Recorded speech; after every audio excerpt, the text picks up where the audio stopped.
Hello friends, मैं हूं आपका दोस्त जसवंत पाठक और आज आपके लिए लेके आया हूं बहुत ही अच्छा टॉपिक। ये topic UPSC prelims even mains में भी कुछ टॉपिक्स बनते हैं और जितने भी तुम्हारे स्टेट एग्ज़ाम होते हैं, लाइक तुम्हारा पीसीएस हो गया और एंड उसके बाद में तुम्हारा जूनियर एडेड हो गया, सुपर टेट हो गया, यूपीएसआई का हो गया, आरओ में हो गया, इन सभी में क्रमशः पूछा जाता है। जो टॉपिक है वो है पंचायती राज। सभी लोगों ने पढ़ा होगा इससे पहले पंचायती राज, और जो लोग क्रमशः गाँव में रहते हैं उन लोगों ने भली भांत इसके बारे में उनको परिचय भी होगा, वो लोग जानते होंगे। तो आज हम स्टार्ट करते हैं पंचायती राज।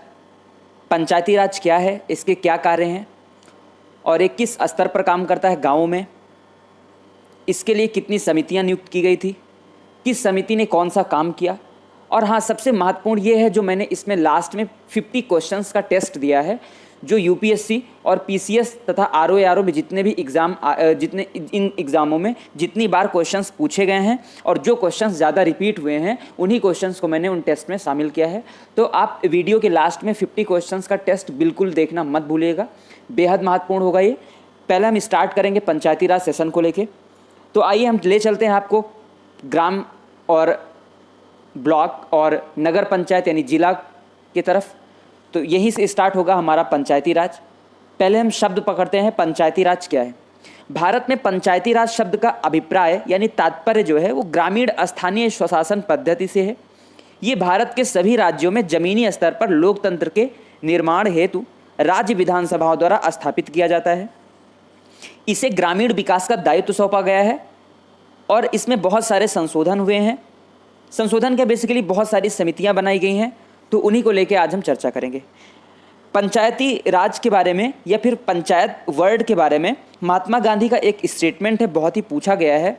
तो ये स्टेटमेंट क्या था, इसको हम देखते हैं ज़रा। महात्मा गांधी जी ने कहा था कि जब पंचायत राज स्थापित हो जाएगा तब लोकमत ऐसे भी अनेक काम कर दिखाएगा जो हिंसा कभी नहीं कर सकती। यानी हिंसा जैसी चीज़ अगर आपके सामने आती है तो आप समझ लीजिए कि 99% आप ये स्टेटमेंट महात्मा गांधी द्वारा ही बोला गया होगा। ठीक है, तो आइए इस संदर्भ में हम बात करते हैं पंचायती राज क्या है। पंचायती राज संस्थान भारत में ग्रामीण स्थानीय स्वशासन की एक प्रणाली है, यानी रूरल लोकल सेल्फ गवर्नमेंट की एक प्रणाली है, एक सिस्टम है। स्थानीय स्वशासन का अर्थ होता है स्थानीय लोगों द्वारा निर्वाचित निकायों द्वारा स्थानीय मामलों का प्रबंधन करना, यानी वहाँ के जो नवनिर्वाचित लोग हैं उन्हीं के द्वारा उस पार्टिकुलर जगह का प्रबंधन करना ही स्थानीय स्वशासन कहलाता है। जमीनी स्तर पर लोकतंत्र की स्थापना करने के लिए 73वें संविधान अधिनियम संशोधन 1992 के माध्यम से पंचायती राज संस्थान को संवैधानिक स्थिति प्रदान की गई और उन्हें देश में ग्रामीण विकास का कार्य सौंपा गया। ये इम्पॉर्टेंट है, आप लोग इसको देख लीजिएगा। ये क्वेश्चंस पूछा जाता है कि 73वें संविधान संशोधन द्वारा, यानी किस संविधान संशोधन द्वारा मान्यता प्राप्त हुई, तो 73 अमेंडमेंट 1992 के द्वारा पंचायती राज को एक सार्वभौमिक रूप से प्रस्तुत किया गया। आगे ले चलते हैं आपको। अपने वर्तमान स्वरूप और संरचना पे पंचायती राज संस्थान ने 29 वर्ष पूरे कर लिए हैं, लेकिन विकेंद्रीकरण को आगे बढ़ाने और जमीनी स्तर पर लोकतंत्र को मजबूत करने के लिए अभी बहुत कुछ किया जाना शेष है। भारत में पंचायती राज का उद्भव यानी विकास कैसे हुआ, इसको लेके हम बात करते हैं। पंचायत राज के इतिहास को अगर हम विशेषणात्मक अगर दृष्टिकोण से इसको हम देखते हैं, यानी इसका एनालिसिस करते हैं, तो कुछ कार्यक्रमों में इसको विभाजित किया जा चुका है। पहला कार्यक्रम अगर हम देखें तो वैदिक युग था। वैदिक युग से ही जो है इसकी शुरुआत हो गई थी। प्राचीन संस्कृत शास्त्रों में पंचायतन शब्द का उल्लेख मिलता है, जिसका अर्थ है एक आध्यात्मिक व्यक्ति सहित 5 व्यक्तियों का समूह। यानी पंचायत का मतलब क्या है, 5 व्यक्तियों का समूह, यानी 5 person, collection of 5 person, crowd of 5 person कह सकते हैं आप। ऋग्वेद में स्थानीय स्व इकाइयों के रूप में सभा, समिति और विधत का उल्लेख मिलता है। अगर ये हिस्ट्री में पूछता है तो हिस्ट्री में 3 जगह इसका उल्लेख मिलता है। बेसिकली ऋग्वेद में स्थानीय स्व इकाइयों के रूप में पहला सभा, समिति और विधत का उल्लेख मिलता है। अब महाकाव्य युग की बात करें तो तो हमारे दो महाकाव्य बहुत ही महान है, जिसको रामायण और महाभारत कहा गया है। भारत के दो महान महाकाव्य काल को इंगित करता है, पहला रामायण और महाभारत। राज्य में एक जाति पंचायत यानी कास्ट पंचायत भी होती है, और जाति पंचायत द्वारा निर्वाचित व्यक्ति राजा के मंत्री परिषद का सदस्य होता था। यानी ये उस टाइम की बातें हैं।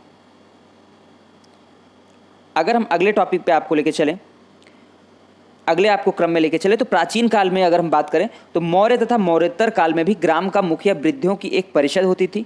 इसकी सहायता से ग्रामीण जीवन में एक महत्वपूर्ण भूमिका का निर्वहन होता था। यह उल्लेख करना भी महत्वपूर्ण है कि पंचायत के प्रमुख के रूप में, यहाँ तक कि सदस्यों के रूप में स्त्रियों की भागीदारी का कोई संदर्भ प्राप्त नहीं होता। यानी स्त्रियों का वहाँ पे कोई रोल नहीं था, यानी वीमेंस का कोई वहाँ पे इंपॉर्टेंस रोल नहीं था। मध्यकाल की अगर बात करें तो सल्तनत काल के दौरान दिल्ली के सुल्तानों में अपने राज को प्रांतों में विभाजित किया था, जिन्हें विलायत कहा जाता था। विलायत शब्द मिलता है वहाँ पे। ग्राम के शासन के लिए 3 महत्वपूर्ण अधिकारी होते थे। पहले अधिकारी जो कि प्रशासन के लिए मुकदम कहलाते थे, राजस्व संग्रह के लिए पटवारी कहलाते थे, और पंचों की सहायता से विवादों के समाधान के लिए वो चौधरी कहलाते थे। आगे अगर हम देखें तो पुनः ये उल्लेखनीय है कि मध्यकाल में भी स्थानीय ग्राम प्रशासन में स्त्रियों की भागीदारी का कोई उल्लेख प्राप्त नहीं होता। मध्यकाल में भी स्त्रियों का रोल पंचायती राज सिस्टम में बिल्कुल नहीं रहा। ब्रिटिश काल में अगर हम आपको लेके चलें तो ब्रिटिश काल में ब्रिटिश शासन के अंतर्गत ग्राम पंचायतों की स्वायत्तता समाप्त हो गई और वे कमज़ोर होते दिखे। वर्ष 1870 में भारत में प्रतिनिधि स्थानीय संस्थाओं का उद्भव हुआ। 1870 के यानी 1870 के प्रसिद्ध मेयो प्रस्ताव ने स्थानीय संस्थाओं की शक्तियों और उत्तरदायित्वों में वृद्धि कर उनके अनेक विकास को गति दी थी। 1870 में शहरी नगरपालिकाओं में निर्वाचित प्रतिनिधि की अवधारणा को प्रस्तुत किया गया। वर्ष 1857 के रिवॉल्ट ने शाही वित्त पर भारी दबाव बना दिया था और स्थानीय सेवा का स्थानीय कराधान से वित्त पोषित करना यानी टैक्स वसूल करना आवश्यक माना गया। इस प्रकार यह राजकोषीय मजबूरी थी कि विकेंद्रीकरण पर लॉर्ड मेयो के प्रस्ताव को स्वीकार कर लिया गया। अगला हम देखें अगर तो मेयो द्वारा उठाए कदमों का अनुसरण करते हुए लॉर्ड रिपन ने 1882 में इन स्थानीय संस्थाओं का उनका अत्यंत आवश्यक लोकतांत्रिक ढांचा प्रदान किया। सभी बोर्ड जो उस समय अस्तित्व में थे उसमें निर्वाचित गैर अधिकारियों को 2/3 बहुमत के लिए अनिवार्य कर दिया गया और इन निकायों के अध्यक्ष को भी निर्वाचित और गैर अधिकारी में से ही चुना गया। इसे भारत में स्थानीय स्वशासन का मैग्ना कार्टा कहा जाता है। यानी जो ये लॉर्ड रिपन का एक फरमान जारी हुआ था इसको लेके, इसको स्थानीय स्वशासन का मैग्ना कार्टा कहा गया। वर्ष 1907 में स्थानीय संस्थाओं को CEH होबहाउस की अध्यक्षता में केंद्रीकरण पर रॉयल कमीशन का गठन किया गया और उसको वहां से अत्यंत बल मिला। इस कमीशन आयोग ने ग्राम स्तर पर पंचायतों के महत्व को चिन्हित किया। इसी पृष्ठभूमि में वर्ष 1919 के मॉन्टेग्यू चेम्सफोर्ड रिफॉर्म्स ने स्थानीय सरकार के विषय को प्रांतों के अधिकार क्षेत्र में स्थानांतरित कर दिया था। अगर हम बात करें तो इन पंचायतों के दायरे में ग्रामों की सीमित संख्या ही स्थानीय सरकार के विषयों को प्रांतों के अधिकार क्षेत्र में स्थानांतरित करती थी।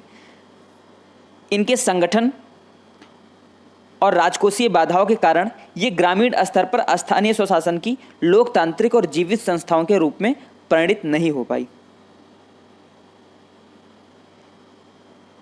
आगे आपको ले चलते हैं। स्वातंत्र्योत्तर काल में जो है यानी स्वतंत्रता के बाद की अवधि की अगर हम बात करें तो संविधान के अनुच्छेद 40 में ये इंपॉर्टेंट है, पूछा गया है। आर्टिकल 40 पंचायतों यानी ग्राम पंचायतों की बात करता है। पंचायतों का उल्लेख किया गया और अनुच्छेद 246 में आर्टिकल 246 के माध्यम से स्थानीय स्वशासन से संबंधित किसी भी विषय के संबंध में कानून बनाने का अधिकार राज्य विधानमंडल को सौंपा गया। ये फैक्ट इंपॉर्टेंट है, थोड़ा सा आप लोग इसके बारे में ध्यान से देख लीजिएगा। स्वतंत्रता के बाद एक विकास पहल के रूप में भारत ने 2 अक्टूबर 1952 को गांधी जयंती की पूर्व संध्या पर सामुदायिक विकास कार्यक्रम यानी कम्युनिटी डेवलपमेंट प्रोग्राम CDP को लागू किया, जिसकी बृहद प्रेरणा अमेरिकी विशेषज्ञ अल्बर्ट मेयर द्वारा शुरू की गई। इटावा परियोजना से प्राप्त हुई थी ये सारी चीज़ें और 1953 में सामुदायिक विकास कार्यक्रम के सहयोग के लिए राष्ट्रीय विस्तार सेवा यानी नेशनल एक्सटेंशन सर्विस की शुरुआत हुई। सीडीपी की विफलता के कई कारण थे, जैसे नौकरशाही की बाधाएं व अव्यार्धक राजनीति, लोगों की भागीदारी की कमी और प्रशिक्षित एवं योग्य कर्मचारियों की, और विशेष रूप से सीडीपी को लागू करने में ग्राम पंचायतों सहित स्थानीय निकायों की रुचि का अभाव होना। ये सारी चीजें बहुत ही महत्वपूर्ण। वर्ष 1957 में राष्ट्रीय विकास परिषद नेशनल डेवलपमेंट काउंसिल ने सामुदायिक विकास कार्यक्रम के कार्यकरण पर विचार करने हेतु बलवंत राय मेहता की अध्यक्षता में एक समिति का गठन किया गया। बेहद महत्वपूर्ण है। बलवंत राय मेहता समिति का बहुत ही बड़ा रोल रहा पंचायती राज सिस्टम में। समिति ने पाया सीडीपी की विफलता का प्रमुख कारण लोगों की भागीदारी की कमी थी। समिति ने त्रिस्तरीय पंचायती राज संस्थाओं का सुझाव दिया। यहाँ पर अगर हम समझने का प्रयास करें तो पंचायती राज सिस्टम को 3 स्तर पर बांटा गया। पहला जो था वो ग्राम स्तर यानी ग्राम स्तर पर ग्राम पंचायत, प्रखंड यानी ब्लॉक स्तर पर पंचायत समिति और जिला स्तर यानी जिला परिषद। अब सबसे छोटा ग्राम होता है, ग्राम से बड़ा ब्लॉक होता है और ब्लॉक से बड़ा जिला होता है। यानी जिले के अंदर ब्लॉक और ब्लॉक के अंदर बहुत सारे गांव होते हैं और एक जिले में कई सारे ब्लॉक भी होते हैं। आप जो लोग गांव से बिलोंग करते होंगे वो अच्छे से समझ पाएंगे। ठीक है, अब अगर हम बात करें तो लोकतांत्रिक विकेंद्रीकरण की यह योजना सर्वप्रथम 2 अक्टूबर 1959 को राजस्थान में शुरू की गई। सबसे पहले 2 अक्टूबर 1959 को राजस्थान में शुरू की गई थी। ठीक है, आंध्र प्रदेश में यह योजना 1 नवंबर 1959 को शुरू की गई। इस संबंध में आवश्यक विधान भी पारित कर लिए गए और असम, गुजरात, कर्नाटक, मध्य प्रदेश, महाराष्ट्र, उड़ीसा एवं पंजाब में भी लागू किया गया। वर्ष 1977 में अशोक मेहता समिति की नियुक्ति ने पंचायत राज की अवधारणाओं और रीतियों में नए दृष्टिकोण का सूत्रपात किया। समिति ने द्विस्तरीय पंचायत राज संरचना की अनुशंसा की। यानी जो अशोक मेहता समिति थी वो 2 स्तर पर बात करती थी, जिसमें जिला परिषद और मंडल पंचायत शामिल थे। अशोक मेहता ने ग्राम को पूरी तरह से खत्म कर दिया था, यानी ग्राम का कोई अस्तित्व ही नहीं था। समिति की अनुशंसा के आधार पर कर्नाटक जैसे कुछ राज्यों ने इस व्यवस्था को प्रभावी रूप से लागू भी कर दिया। कालांतर में पंचायतों की पुनरुद्धार और इन्हें नई ऊर्जा प्रदान करने के उद्देश्य से भारत सरकार ने विभिन्न समितियों की नियुक्ति की। इनमें से कुछ महत्वपूर्ण समितियां थी, आइए हम इनके बारे में थोड़ा सा चर्चा करेंगे। पहली थी हनुमंतराव समिति, जो कि 1983 में आई थी। इंपॉर्टेंट है, ये क्रम में मिलाने के लिए बोल दिया जाता है, तो आप लोग इसको बिल्कुल स्किप ना करिएगा। हनुमंतराव समिति जो कि 1983 में आई थी। दूसरी थी GVK राव समिति जो कि 1985 में आई थी। तीसरी थी LM सिंघवी समिति जो कि 1986 में आई थी। और चौथी थी आपकी केंद्र राज्य संबंधों पर सरकारिया आयोग, ये भी इंपॉर्टेंट है, जो कि 1988 में आया था। अगला है आपका PK थुंगन समिति जो कि 1986 में आई थी। और हरलाल सिंह खर्रा समिति जो आई थी वो 1990 में आई थी, यानी 1990 में। तो आइए हम थोड़ा सा बात करेंगे इन समितियों को लेके। पहली समिति थी, अगर हम इम्पॉर्टेंट इसका देखें तो बलवंत राय मेहता समिति थी। जनवरी 1957 में भारत सरकार ने सामुदायिक विकास कार्यक्रम 1952 तथा राष्ट्रीय विस्तार सेवा 1953 द्वारा किए गए कार्यों और उनके जांच को बेहतर ढंग से शुरुआत करने के लिए कुछ उपाय सुझाने के लिए एक समिति का गठन किया। इस समिति के अध्यक्ष जो थे वो बलवंत राय मेहता थे। समिति ने नवंबर 1957 को अपनी रिपोर्ट सौंपी और लोकतांत्रिक विकेंद्रीकरण यानी स्वायत्तता की योजना की सिफारिश की, जो कि अंतिम रूप से पंचायती राज के रूप में जाना गया। इस समिति कुछ विशेष सिफारिशें थी। इस समिति की यानी बलवंत राय मेहता समिति की जो पहली मांग थी वो थी 3 स्तरीय पंचायती राज पद्धति की स्थापना, जो कि अभी हम पहले बता चुके हैं। यानी ग्राम स्तर पर ग्राम पंचायत, ब्लॉक स्तर पर पंचायत समिति और जिला स्तर पर जिला परिषद। ये तीनों स्तर आपस में अप्रत्यक्ष चुनाव द्वारा गठन के रूप में जुड़े होने चाहिए। दूसरी इनकी सिफारिश थी कि ग्राम पंचायत की स्थापना प्रत्यक्ष रूप से चुने प्रतिनिधियों द्वारा ही होना चाहिए, जबकि पंचायत समिति और जिला परिषद का गठन अप्रत्यक्ष रूप से चुने सदस्यों द्वारा होना चाहिए, जो कि आज इस टाइम भी हो रहा है। यानी ग्राम प्रधान की नियुक्ति की जाती है, इनको चुना जाता है मेंबर द्वारा, यानी प्रत्यक्ष रूप से इनका इलेक्शन होता है। पंचायत समिति को कार्यकारी निकाय तथा जिला परिषद को सलाहकारी, समन्वयकारी और पर्यवेक्षण निकाय होना चाहिए। जिला परिषद का अध्यक्ष जिलाधिकारी होना चाहिए। इन लोकतांत्रिक निकायों में शक्ति तथा उत्तरदायित्व का वास्तविक स्थानांतरण होना चाहिए। तो ये सारी चीज़ें इनकी सिफारिश थी पंचायती राज को लेके। समिति की इन सिफारिशों का राष्ट्रीय विकास परिषद द्वारा जनवरी 1958 यानी 1958 में स्वीकार किया गया। परिषद ने किसी विशिष्ट प्रणाली या नमूने पर जोर नहीं दिया। क्वेश्चन आ जाता है कि राजस्थान एक पहला देश था जहां पर पंचायती राज सिस्टम को अपनाया गया। दूसरा इसी के बाद जस्ट आंध्र प्रदेश था। ठीक, इसके बाद हम आपको बता ही चुके हैं। अब जीबीके राव जो समिति थी 1985 में, जीवीके राव जो समिति थी 1985 में जिले की योजना की बुनियादी इकाई बनाने और नियमित चुनाव आयोजित कराने की सिफारिश की, जबकि एलएम सिंघवी समिति ने पंचायतों को सशक्त करने के लिए उन्हें संवैधानिक दर्जा प्रदान करने तथा अधिक वित्तीय संसाधन सौंपने की सिफारिश की थी। संशोधन का चरण 64वें संशोधन विधेयक 1989 के साथ शुरू हुआ, जिसे राजीव गांधी सरकार द्वारा पंचायत राज संस्थाओं को सशक्त बनाने की उद्देश्य से प्रस्तुत किया गया था, लेकिन विधेयक राज्यसभा में पारित नहीं हो पाया। लोकसभा से पारित हो चुका था। 1989 की बात थी ये। राजीव गांधी सरकार ने इसको पास कराने के लिए सबसे पहले इसका बिल जो है लोकसभा में लेके गए, वहाँ से पास हो गया था, लेकिन ये राज्यसभा से पास नहीं हो पाया, इसलिए विधेयक जो है अपने अस्तित्व में नहीं आ सका। संविधान 74वें संविधान संशोधन यानी 74th अमेंडमेंट विधेयक पंचायत राज संस्थाओं को सशक्त बनाने नगर पालिकाओं के लिए एक संयुक्त विधेयक वर्ष 1990 में प्रस्तुत किया गया था, लेकिन इसे कभी सदन में चर्चा के लिए नहीं लाया गया। प्रधानमंत्री पीवी नरसिम्हा राव के कार्यकाल के दौरान सितंबर 1991 में 72वें संविधान संशोधन विधेयक के रूप में एक व्यापक संशोधन प्रस्तुत किया गया।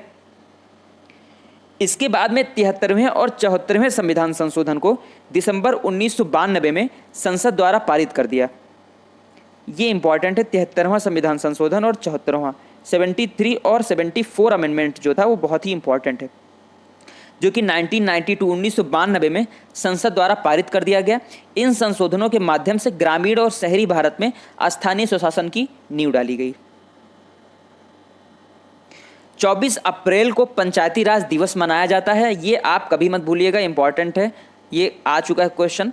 24 अप्रैल को 24 अप्रैल को पंचायती राज दिवस मनाया जाता है। ठीक है। 24 अप्रैल 1993 को संविधान का 73वां संशोधन हुआ 1992 और 1 जून 1993 को संविधान का 74वां संशोधन हुआ और 1992 के रूप में कानून परिवर्तित हुए थे। यानी 1992 में जो कानून बना था वही आके यहाँ पे परिवर्तित हुआ। ठीक है। अब कुछ समितियां थी, इनके बारे में हम बात कर लेते हैं। जैसे कि एलएम सिंघवी समिति बहुत ही इंपॉर्टेंट है। 1986 में राजीव गांधी सरकार ने लोकतंत्र और विकास के लिए पंचायती राज संस्थाओं का पुनरुद्धार पर एक अवधारणा पत्र तैयार करने के लिए एक समिति का गठन किया। एलएम सिंघवी की अध्यक्षता में यह समिति बनी थी। इसका पहला स्तर जो था वो पंचायती राज संस्थाओं को संवैधानिक रूप से मान्यता देने और उनके संरक्षण की आवश्यकता, इस कार्य के लिए भारत के संविधान में एक नया अध्याय जोड़ा जाए। इससे उसकी पहचान और विश्वसनीयता अनुल्लंघनीय होने के महत्वपूर्ण कार्यों में इनमें मदद मिलेगी। इसने पंचायती राज निकास के नियमित, स्वतंत्र तथा निष्पक्ष चुनाव कराने के लिए संवैधानिक उपबंध की सलाह भी दी। ये 1986 में 1986 में समिति बनी थी। 1986 में एलएम सिंघवी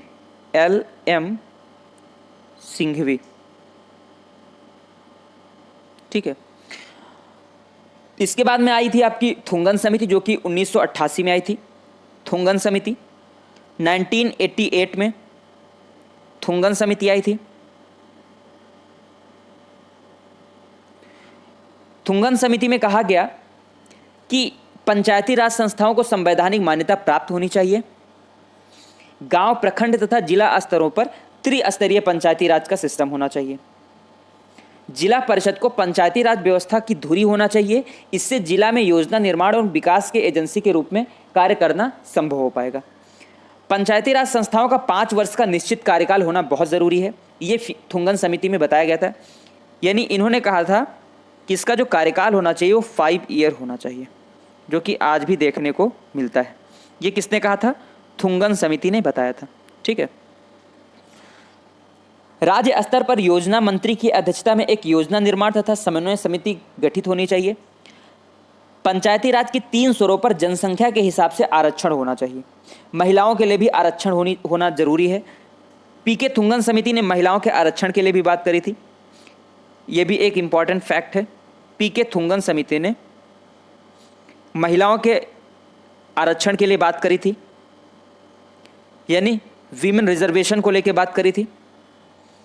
जिला परिषद का मुख्य कार्यकारी पदाधिकारी जो है वो जिला का कलेक्टर होना चाहिए। यह भी थुंगन समिति ने बताया था। इसके बाद में आई थी गॉडगिल समिति। इंपॉर्टेंट है, इसके बारे में हम थोड़ा सा चर्चा करेंगे। 1988 में बीएन गाडगिल की अध्यक्षता में एक नीति एवं कार्यक्रम समिति का गठन कांग्रेस पार्टी ने किया था। इस समिति ने इस प्रश्न पर विचार करने के लिए कहा कि पंचायती राज संस्थाओं को प्रभावकारी कैसे बनाया जा सकता है। इस संदर्भ में समिति ने कुछ अनुशंसा यानी कुछ रिकमेंडेशंस अपनी जो है प्रस्तुत करी थी। पहला क्या था? पंचायती राज संस्थाओं को संवैधानिक दर्जा दिया जाना चाहिए। दूसरा था गांव, प्रखंड तथा जिला स्तर पर त्रिस्तरीय पंचायती राज होना चाहिए। यानी गाडगिल समिति ने भी त्रिस्तरीय पंचायती राज सिस्टम की बात की थी। जो गाडगिल समिति आई थी, ये आई कब थी? ये 1988 में आई थी, 1988 में। वीएन गाडगिल की अध्यक्षता में गाडगिल समिति आई थी 1988 में। इन्होंने भी त्रिस्तरीय पंचायती राज सिस्टम की बात करी थी। पंचायत के सभी 3 स्तरों के सदस्यों को सीधा निर्वाचन होना चाहिए, यानी प्रत्यक्ष निर्वाचन की बात करी थी। चौथा पॉइंट आता है पंचायत के सभी 3 स्तरों के सदस्यों का सीधा निर्वाचन और अनुसूचित जातियों, जनजातियों तथा महिलाओं के लिए आरक्षण होना बहुत ज़रूरी है। अब इन्होंने अनुसूचित जातियों और जनजातियों यानी ओबीसी और एससी एसटी को लेके भी बात करी थी।